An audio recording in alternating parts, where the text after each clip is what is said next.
Good evening dear students, आपका हमारे YouTube channel English study पर स्वागत है।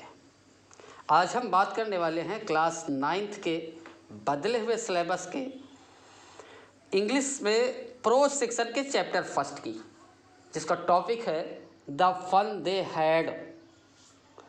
इस लेसन के लेखक हैं आइजैक एसिमोव।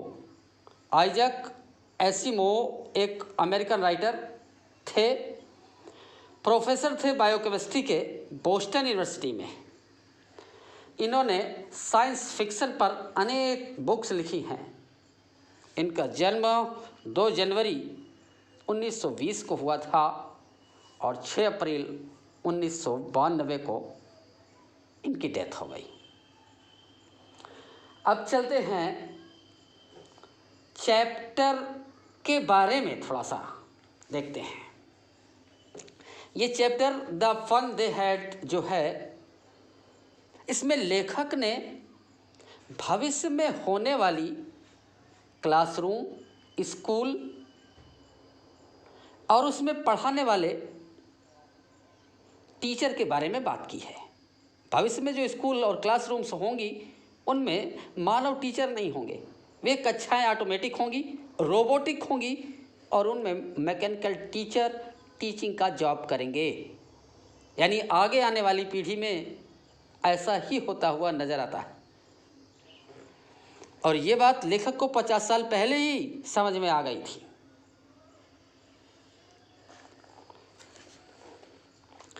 तो इस पाठ में 2 कैरेक्टर हैं मुख्य रूप से, मार्जी का और टॉमी का। इन 2 कैरेक्टर के माध्यम से इस लेसन को डेवलप किया गया है। आइए अब हम चलते हैं लेसन की ओर। Margie even about it that night in her diary.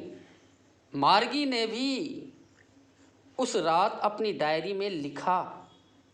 On the page headed 17 May 2157।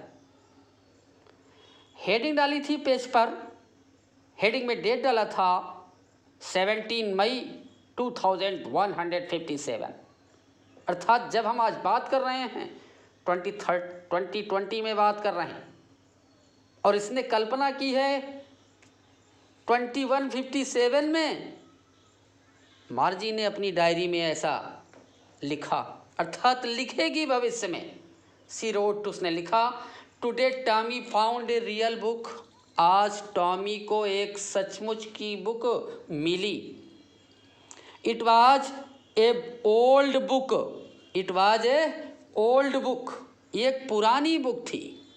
मार्जीज grandfather once said.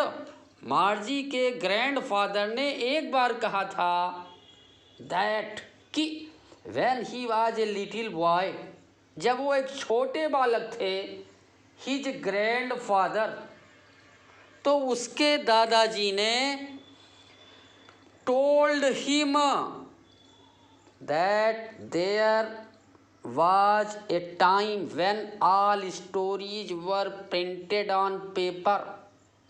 कि एक समय था when all stories were printed on paper, जब सभी कहानियाँ पेपर पर प्रिंट की जाती थी, छापी जाती थी। अर्थात मार्जी के ग्रैंड फादर ने मार्जी को बताया था कि जब वह एक छोटे बालक थे तो उनके दादाजी ने बताया था कि एक समय था जब सभी कहानियाँ पेपर पर छापी जाती थी। दे turned the pages which were yellow and crinkly. उन्होंने पेजेस को पलटा, अर्थात मार्गी और टॉमी ने उस बुक्स के पेजेस को पलटा। Which were yellow and crinkly, जो येलो और क्रिंकली मुड़े हुए थे, जिनमें लाइनें थी। And it was awfully funny to read words, और ये अजीब तरह के शब्दों को पढ़ने के लिए अजीब था। It was awfully funny. ये व्यंग्यात्मक था, अजीब था। टू रीड वर्ड्स, उन शब्दों को पढ़ने के लिए। That stood still instead of moving on the way, वे शब्द स्थिर थे बजाय गतिमान होने के। They were suppose to on a screen you know, जैसा कि आप जानते हैं स्क्रीन पर शब्द गति करते रहते हैं, लेकिन किताब पर छपे हुए शब्द वैसे ही रहते हैं। एंड देन, और तब, when they turned back to the page before, जब उन्होंने पेज को पहले की भांति वापस मोड़ा, it had the same words, उस पर वही शब्द थे। ऑन इट, बुक पर, that it had when they read it, जैसा कि उन्होंने पहले पढ़ा था वही शब्द दिखाई पड़े थे, क्योंकि स्क्रीन पर पेज पलटने के बाद वह शब्द नहीं आते। द फर्स्ट टाइम, पहली बार, द फर्स्ट टाइम, पहली बार। और अब दूसरा पैसेज देखते हैं। गी सेड टॉमी, गी का अर्थ है आश्चर्य व्यक्त करना। आश्चर्य व्यक्त करते हुए टॉमी ने कहा, व्हाट ए वेस्ट, बहुत बेकार है book. When you are through with the book, जब आप बुक को पढ़ लेते हैं, you just throw it away, तो आप इसे फेंक देते। ये तो वेस्ट करना हुआ पेपर का। आई गेस, मैं अनुमान करता हूँ, our television screen must have had million books, हमारी टेलीविज़न की स्क्रीन पर मिलियन बुक्स हैं, 1,00,000 पुस्तकें हैं। On it, and it is good for plenty more, और ये बहुत ही अधिक अच्छा है। I would not throw it away, मैं इन्हें फेंकूंगा नहीं, लेकिन छपी हुई पुस्तकों को आप पढ़ने के बाद फेंक देंगे, ये तो वेस्ट करना हुआ। सेम विथ माइन सेड मार्जी, मेरे साथ वही है, मार्जी ने कहा।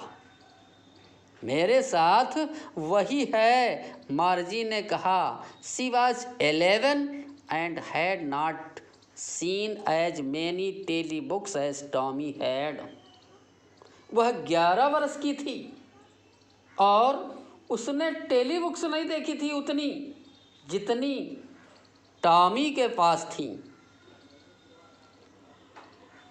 ही वॉज 13, टॉमी 13 वर्ष का था। She said, where did you find it, उसने अर्थात मार्गी ने पूछा, where did you find it, आपने ये पुस्तक कहाँ पाई। इन माई हाउस, अपने घर में। ही पॉइंटेड विदाउट लुकिंग, बिना देखे हुए उसने संकेत करते हुए उत्तर दिया। Because he was busy reading, चूँकि वो पुस्तक को पढ़ने में व्यस्त था, इसलिए बिना देखे हुए मार्गी की ओर बिना देखे हुए संकेत करते हुए उत्तर दिया। इन द एटिक, दुछत्ती पर। व्हाट इज इट अबाउट, ये पुस्तक किसके बारे में है। स्कूल, टॉमी ने उत्तर दिया, ये पुस्तक स्कूल के बारे में है। तो जिन लोगों ने अभी तक बदले हुए सिलेबस पर मेरे वीडियो को नहीं देखा है, वो डिस्क्रिप्शन में वीडियो की लिंक पर जाकर के नए सिलेबस के बारे में समझ सकते हैं, और हमारे चैनल को सब्सक्राइब करेंगे ताकि हम वीडियो को लाइक करेंगे, शेयर भी करेंगे अपने मित्रों को, ताकि उनके पास हमारी नई नई वीडियो तुरंत आती रहे। देखते हैं। मार्गी वाज स्कॉर्नफुल। स्कूल। मार्गी घृणा के भावों से भरी हुई थी। उसने पूछा, school? What is there to write about school? School के बारे में क्या लिखा है? I hate school. मैं स्कूल से घृणा करती हूँ। Margie always hated school. Margie सदैव स्कूल से घृणा करती थी। But now she hated it more than ever. लेकिन अब वह सदैव से अधिक घृणा करती थी। The mechanical teacher had been giving her test after test. Mechanical teacher उसे टेस्ट के बाद टेस्ट दे रहा था। इन ज्योग्राफी में, भूगोल के विषय में। And she had been doing worse and worse. और वो बदतर और बदतर उत्तर दे रही थी। Until her mother had shaken her head। और ये बदतर और बदतर उत्तर तब तक दे रही थी जब तक उसकी माँ ने दुख पूर्वक उसके सिर को नहीं हिलाया। And sent for the county inspector. और उसने एक स्थानीय रोबोट ठीक करने वाले व्यक्ति को, काउंटी इंस्पेक्टर कहते हैं रोबोट को ठीक करने वाले व्यक्ति को, बुलवाया। सेंट फॉर, बुलवाया। तो आज ये 3 पैसेज का हम एक वीडियो शेयर कर रहे हैं। इसके बाद दूसरे वीडियो में हम इस चैप्टर को जल्द ही आपके सामने रखेंगे। हमारा वीडियो कैसा लगा आप लाइक करें, शेयर करें और हमारे कमेंट बॉक्स पर जा कर के कमेंट करके हमें बताएं। Thanks a lot.